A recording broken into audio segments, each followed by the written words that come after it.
All right, welcome back to this session. I have the pleasure of introducing Seth Schoen, who will talk about automated certificate forgery. Welcome.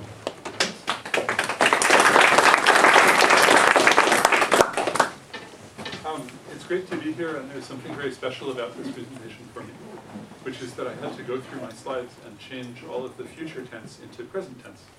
Because every other time that I've given this presentation before, it was about the future and what we're going to do, and what we're going to be able to do, and the benefits that people will get from our service, and the way that our service will work, and now it's the way that our service does work and is operating. So it's really fun to be here and talk about it in the present tense for the first time. So thanks, everybody, for coming.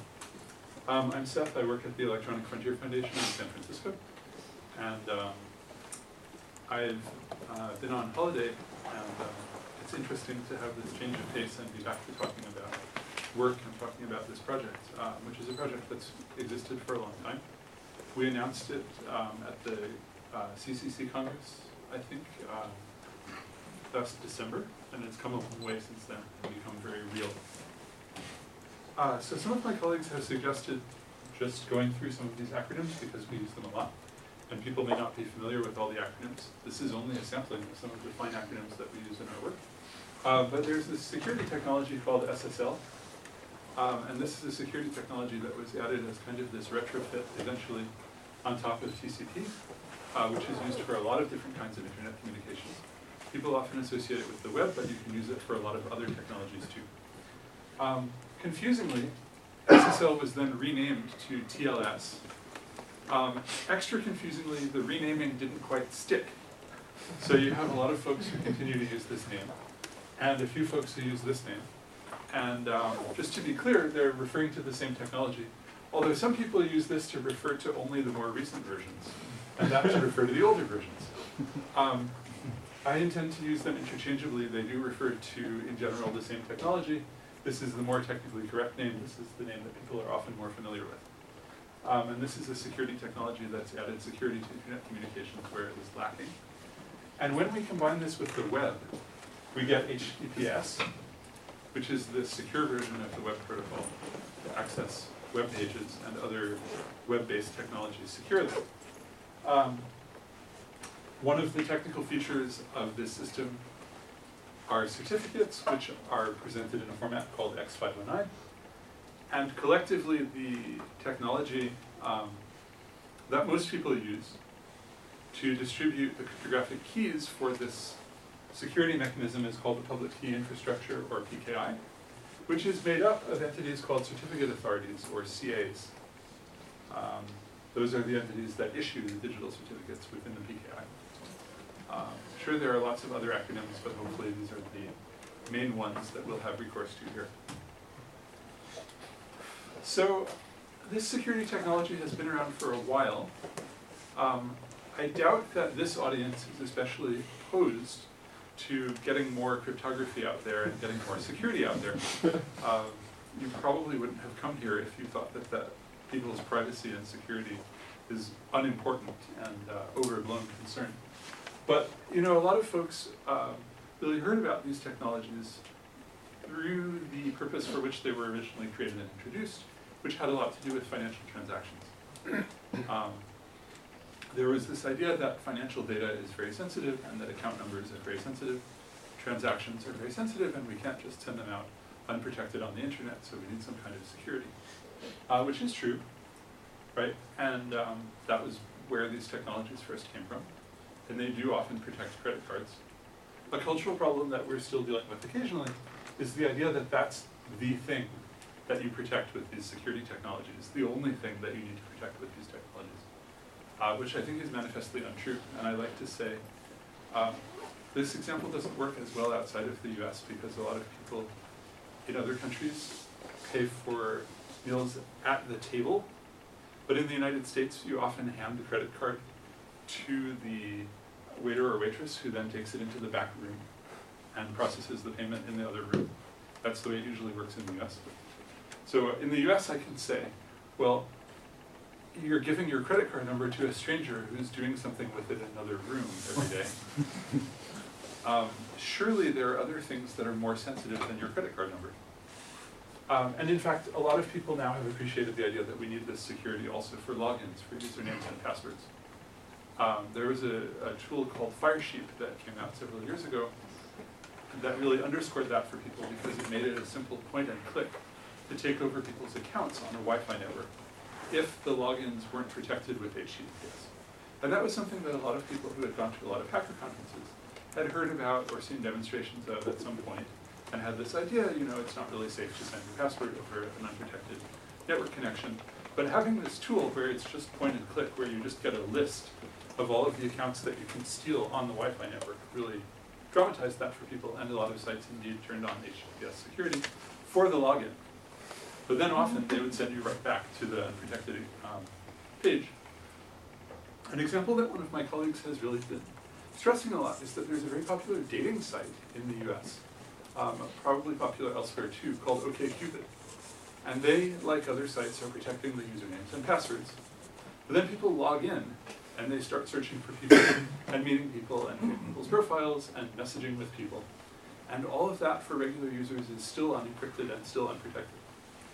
So that's pretty sad to see sites like that really are processing very sensitive data and having people share very, very personal things, answering these survey questions about their sexual history and drug use and political beliefs and religious beliefs and what they're looking for when they want to date someone, unencrypted.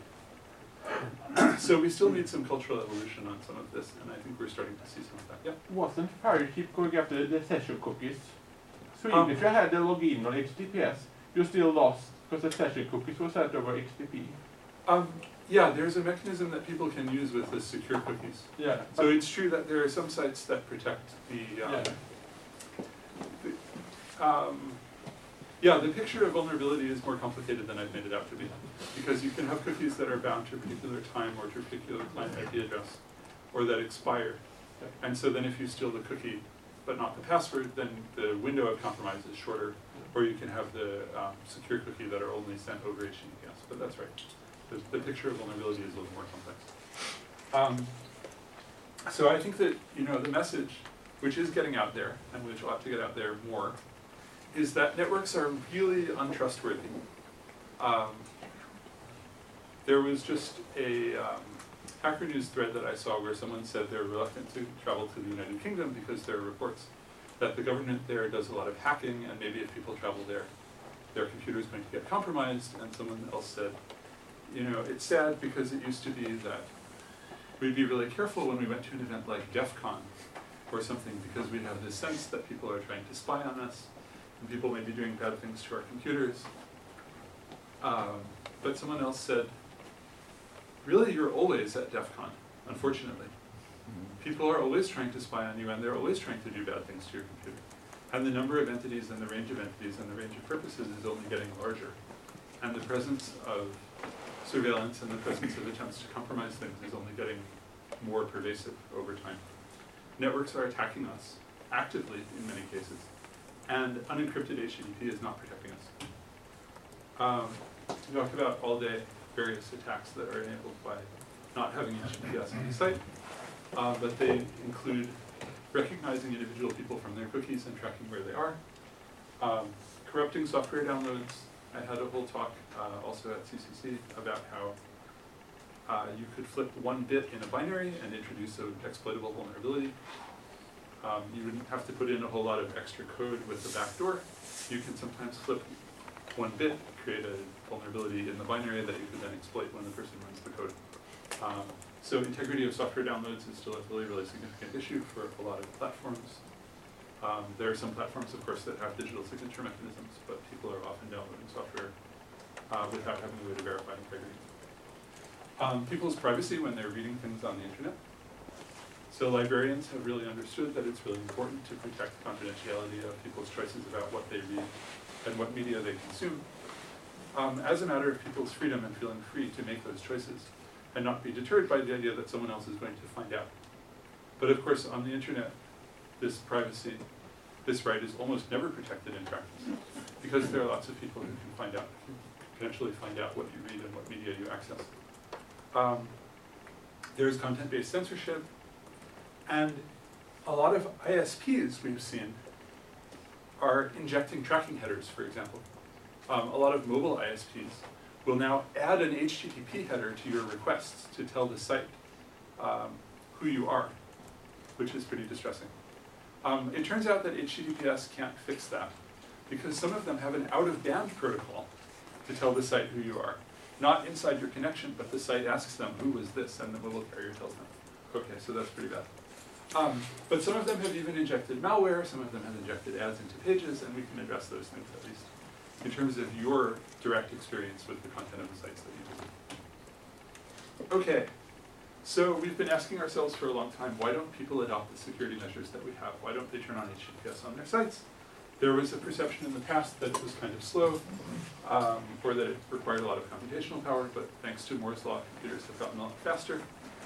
So it's actually not that bad now. Sometimes it's tricky in your server configuration.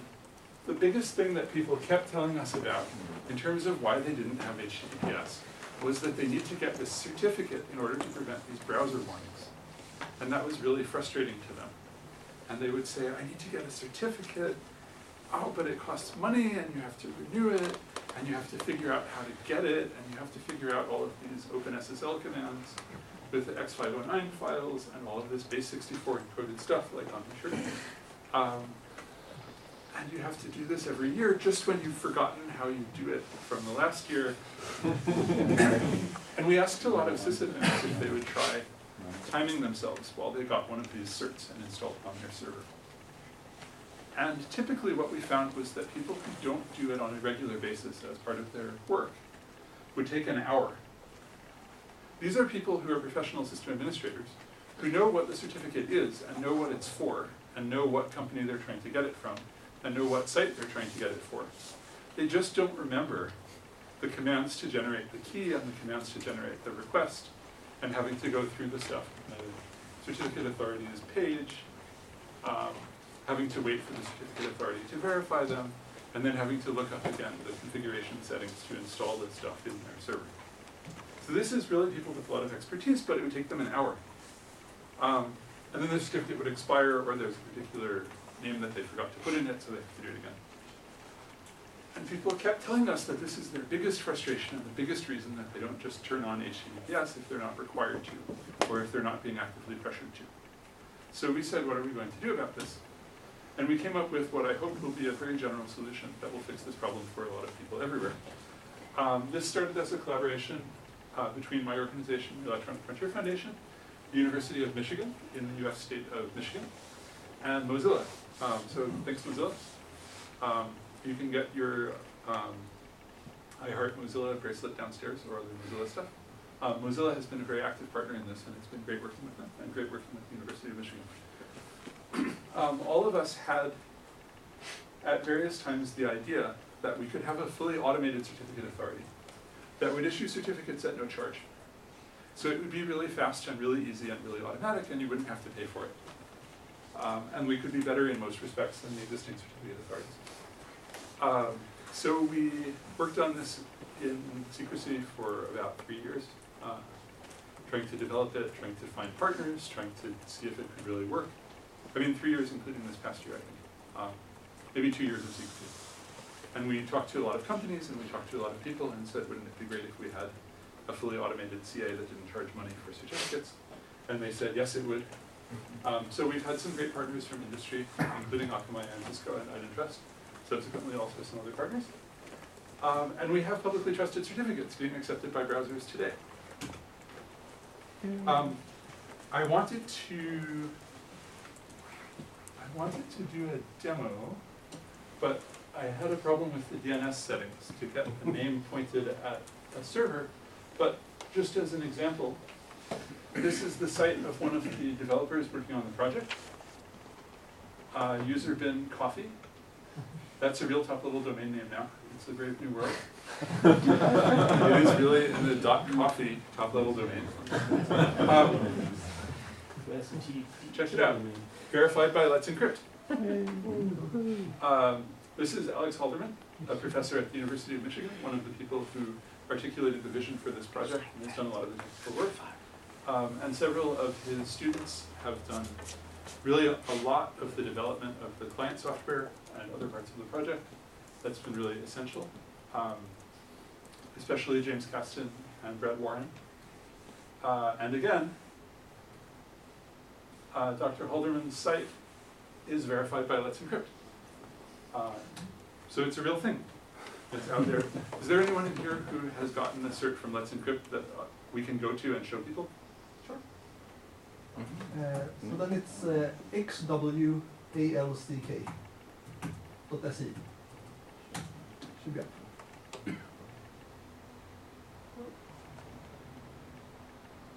All right. There you go. Way to go. Cool. Okay.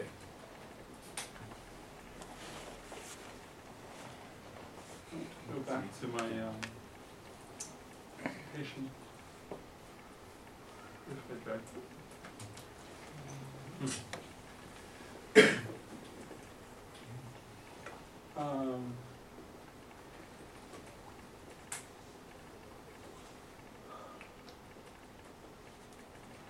Okay. So the way that this is working in browsers now is that another certificate authority, IdenTrust, nominated us or designated us as a certificate authority, as an intermediate authority, by signing our certificate. So since this has already happened and it's not something that's in the future anymore, I won't belabor this point. But certificate authorities can designate other certificate authorities. And so that's the way that we're trusted by browsers automatically. People don't have to add our cert to their browser. The site just has to serve this chain that includes the signature from IdenTrust, and then mainstream browsers will all accept this already. So the concept is that there is a form of verification that certificate authorities can do where they just verify control over the domain name. There are other forms where you try to verify the identity of the entity that's running the site. So if you go, for example, to Google's site, they may present you with a certificate that actually says this is run by Google in Mountain View, California, the company called Google. Whereas the domain validation certificates are just checking, was this domain name controlled by whoever applied for the certificate at the time that they applied for it? And if so, then great. And we don't necessarily know who that is in terms of what legal entity or where they're located, and we don't claim to. We just verify that this is indeed the entity that seems to control the domain name. One of the real advantages of this for our purposes is that this has a very, very low marginal cost for issuing new certificates, which is one of the things that allows it to be done free of charge, because the marginal costs are so low if we want to issue a new certificate this way. So my notion was, thanks to this relatively low level of validation, we can replace the certificate authority with a very small shell script. So it turned out it's not such a small shell script. Turns out there's a lot of engineering work to get a certificate authority that does the logging and does the transparency and does the validation and conforms to audit requirements and policy requirements and security rules and firewalls and all kinds of things. So maybe not such a small shell script. But we have succeeded in fully automating the issuance of DB certificates. So the basic idea is that you have some software. This is kind of confusing terminology like the X window system. So in the X window system, you have your server and you have your client, but they're maybe not, they're the opposite of what you expect. So here again, on your web server, you run the client, and that connects to the server, which is the CA. And this is something that might in the future come with your operating system. So you might just have your web server and have your server operating system. And it may include the Let's Encrypt client software, which you can use to get certificates from us to run on your web server or other kind of server. And we have a protocol called Acme, the Automated Certificate Management Environment. People may remember, if you've seen or heard this talk from CCC, there are a bunch of jokes about the Roadrunner cartoons. Maybe. Originally, the certificate authority software was going to be called Anvil, But there was some other certificate software that was, or security software that was called Anvil, so we changed it to Boulder. Maybe eventually we'll have a portable hole. Sorry for people who haven't seen these cartoons. So the idea is that the client says, well, I control this name and I'd like a certificate for it using this cryptographic key, because that's really what the certificate is trying to do. It's trying to match up the name with the cryptographic key so that you know that you have apparently the right one. And the server says, okay, prove that you control the name by doing this, by making some kind of observable change on your site. And if you can make that change, then I'll believe that you really control that domain name, that you really operate that server. And possibly also to prove control of other cryptographic keys, which is another discussion if there's an existing certificate issued by another CA, to try to stop people from using us to issue fake certs. And then the client, does this, satisfies the challenges, the server verifies this and says, okay, here's the certificate. All of this can happen very fast. It can happen currently in under 20 seconds. So instead of having it take you an hour and looking up all the OpenSSL commands and looking up all the configuration file options, we're aiming to have it take under a minute to just run one command, and then you do this automatically behind the scenes, and you get your cert, installed. And this protocol, mainly invented by Richard Barnes from Mozilla. We're attempting to standardize it at IETF. If you're interested in the feature set of a protocol for automated issuance of certs, you can join the IETF working group about Acronyms and talk to us about what features should be in this protocol in the future. Okay, so we have a nonprofit organization called Internet Security Research Group. We chose that name because it was very generic and we didn't want people to know what we were going to do. So we incorporated with the most generic name that we could think of, and indeed people didn't figure out that it was going to be a certificate authority. We built a lot of infrastructure. The operations and system administration team has been working really hard to build out a data center for certificate authority and to get all of this infrastructure in place and get it to work. And we wrote a lot of policies and created a lot of procedures and compliance mechanisms. And we passed a preliminary web trust audit, got the signature from IdenTrust, and we are in beta test and issuing real certificates live on the internet. We've issued 7,020 certificates as of just before this talk, maybe more now. And we need a lot of testing and we need a lot of help to get this thing to work right for everybody and to get this thing to work right in everybody's systems. I don't think I'm going to talk about PVSNI right now, but that's a validation method that we invented. Okay.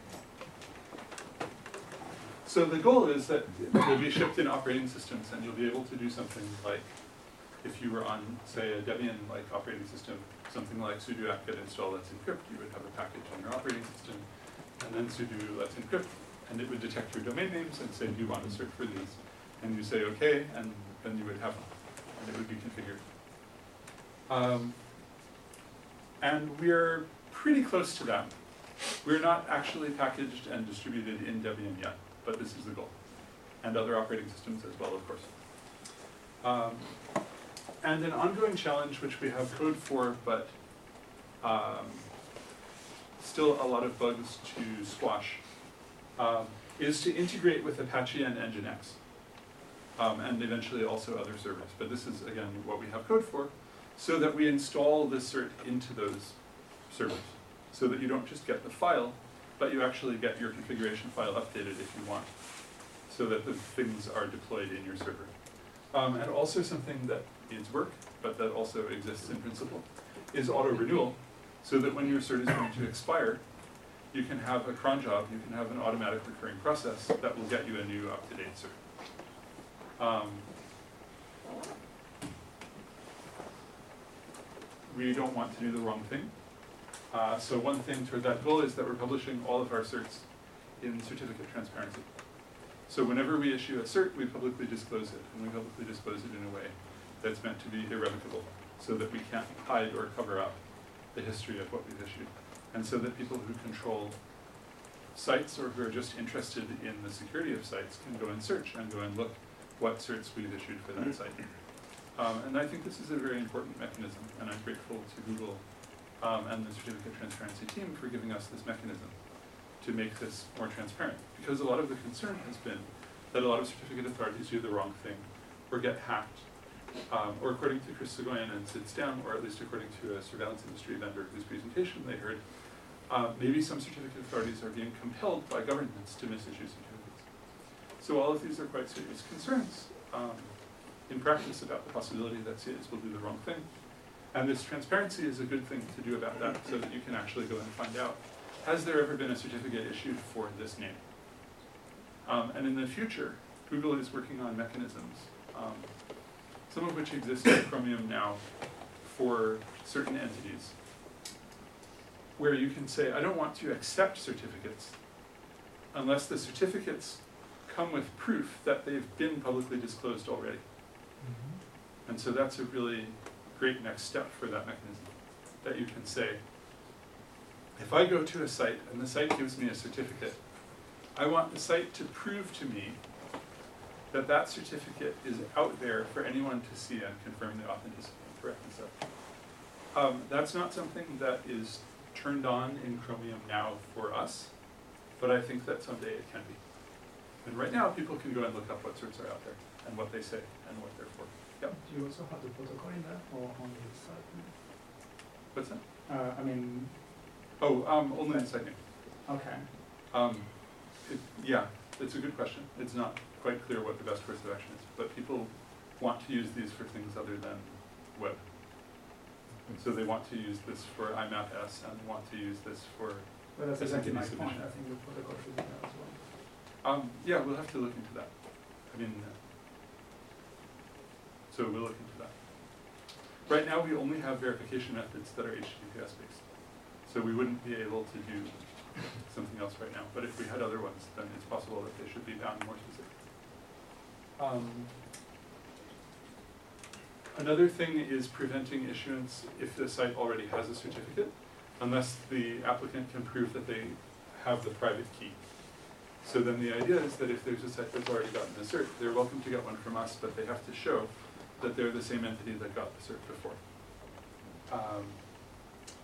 And we have things like CIA support. So you can create a DNS record if you don't want us to issue any certificates for your domain. You can publish a record that says, don't issue for me, and then we'll see that DNS record. Unless someone is censoring or hacking the DNS, we'll see that DNS record and not issue that cert. So a really important goal for us, which still has a lot of work to be done, is being integrated everywhere, on every operating system, in every hosting and application platform. You don't need to use our client software to request certificates from us. We would like to see other people implement our protocol and get certs from us without using our client software. We'd like to see operating system developers, we'd like to see hosting companies have implementations that are not necessarily our client, that will get our certs for their use. There's already someone who's written a Ruby library that's able to get certs from our service, and so that can be integrated in other things. Our client is written in Python. It's probably possible to pull out the protocol code from our client and use that in other software as well. You don't need to have a contractual relationship with us to get certs, although we do need sponsors in order to keep operating. So if any of you work for or work with entities that think that it's really important that this exists, we would love to have financial sponsorship, but that's not a condition of integration with us to get a cert. So one thing that would be awesome is if people would join the beta. In order to join the beta, you go and fill out a form with the domain names that you want to have whitelisted for issuance, and an email address that we can contact you at. And then you wait for us to email you, and we'll email you and say, here's how to get our Python client, and your domain names have been whitelisted, and you're now part of the beta. And once you've done that, you can just request certs for those names. And if people can try to apply very soon, I think a lot of names are going to be approved. pretty soon. So if you're interested in this and you want to do it like today, that might be good. Can't predict the schedule in general, but I was told that applying today could be good if you want to search. Obviously, everyone who applies to the beta will get in eventually, right? If you don't apply today, that's fine too. And then we know that we have bugs in the client, and we know that we have bugs in the service, and the point of the beta is to try to detect those and get them fixed and get them improved. But people have seen, like people in this room have seen that we can issue certs and browsers, you can install the certs on your server and browsers can accept them. So it exists. The certs that you get from the beta are real and will be accepted by browsers. We need integration help, right? So if there's particular server software that you like or that you develop or that you want to have integration with, you can use help with that, or operating systems that you like that you want to have supported. We really can use a lot of help with the integration with operating system packaging. If you work with or are a customer of a hosting company or a CDN, we'd like to see integration there too, so that the users of the hosting companies and the CDNs have an easy way to say, I want to let's encrypt cert and get one. Testing translations of strings in our client, we haven't really done that, but we'd like to see the client software be available in languages other than English. Auditing our code for bugs, writing tests, documentation. Renewal is something that is currently, there's code for it, but it has problems. So we need help with testing and debugging for renewal. Telling other people to please try to integrate with our service. Right, lots of stuff. Yeah, I really wanted to do a live demo here and actually get a cert in front of you and then have people go to it in their browser. But we had this DNS problem with getting the DNS records updated.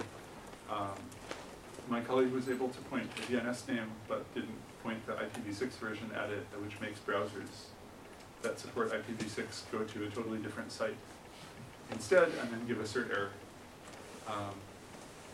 So I don't have the demo. If anyone is interested, I have the video from an earlier talk that was given by my colleague with what the client software and the issuance process looked like several months ago. And I can show that video, which is conceptually kind of similar, at least in terms of the amount of time that it takes. The user interface is a little bit different. But I also think we have to stop at 5. So I think, or around 5. So I think I would prefer to take questions first, and then maybe around then I can show the video and people can see. The main point is just that it auto-detected the domains that were hosted on a server, and then that it got the cert in under 10 seconds and then installed it. All of which is still true for many configurations using our software now. So that's the kind of fun thing. But why don't I try to do questions now? And then at about 5, I'll show that video, and then if people are interested in seeing it, you can watch it, and if not, you can take a break. Yep? Do you support wildcards? No, we don't support wildcards. We know that a lot of people would like wildcards. We have not figured out a proper way of supporting wildcards. There's a discussion, I think, in the IETF working group for Acme about would it be safe to support wildcards in an automated verification way? And if so, how should we do that? An example of the kind of security concern that's raised is if you think about some hosting providers, or for example, the Massachusetts Institute of Technology. So that's a university that allows students or affiliates of the university to request any domain name under mit.edu and then have it assigned to them.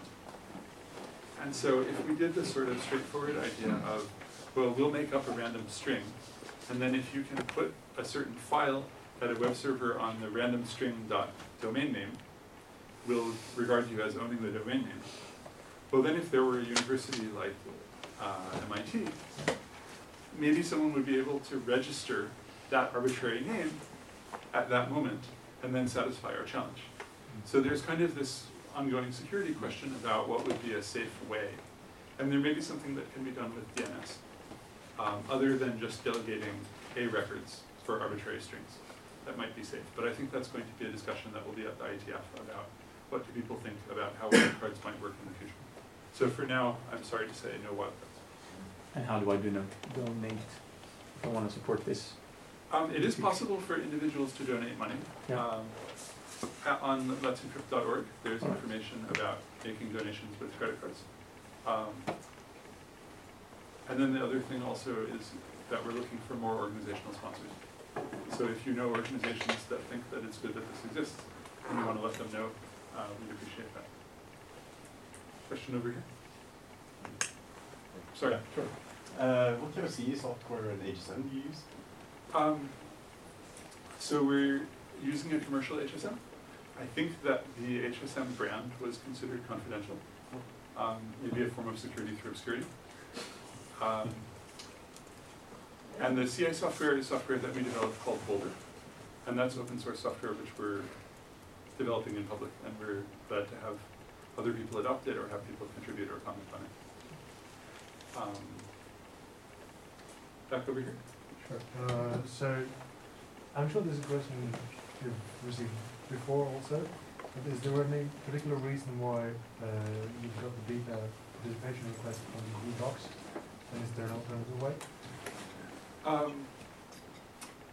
I don't know why the beta request is on Google Docs, and there's currently not an alternative, but I can comment to my colleagues that people are interested in an alternative. I know that not everyone likes Google Docs. So, I mean, I think the answer is that we wanted to launch the beta quickly and that was the service that was convenient for that. And I know that there are people who might not like that, so I will ask if we can make available an alternative. Man in the corner. Yeah. Sitting. Or, No, Yeah. you. your t-shirt, is it a real world cert to have your t-shirt or? Yes, the certificate on my shirt is real. This is the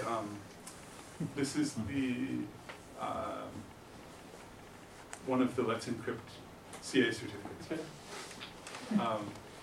People are welcome to type it in.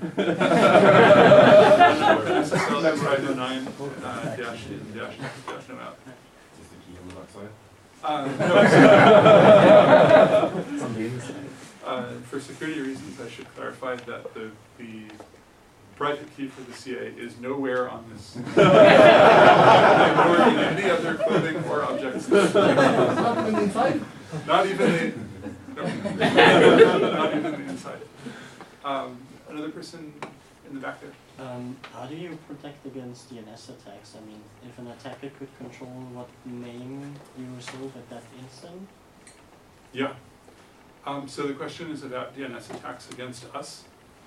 DNS attacks against us are a pretty serious threat, I think. So I think it's difficult in DV to protect completely against DNS attacks, because what we're trying to verify is who appears to control the domain. I think there may be other long-term solutions that may involve DNSSEC or greater participation from registrars. I think for now what we're attempting to do, which is not fully deployed right now, is multi-path validation. So verification from different places on the internet, because it will be harder to attack different places on the internet simultaneously. That's the main goal, combined with certificate transparency, to try to detect misissuance events.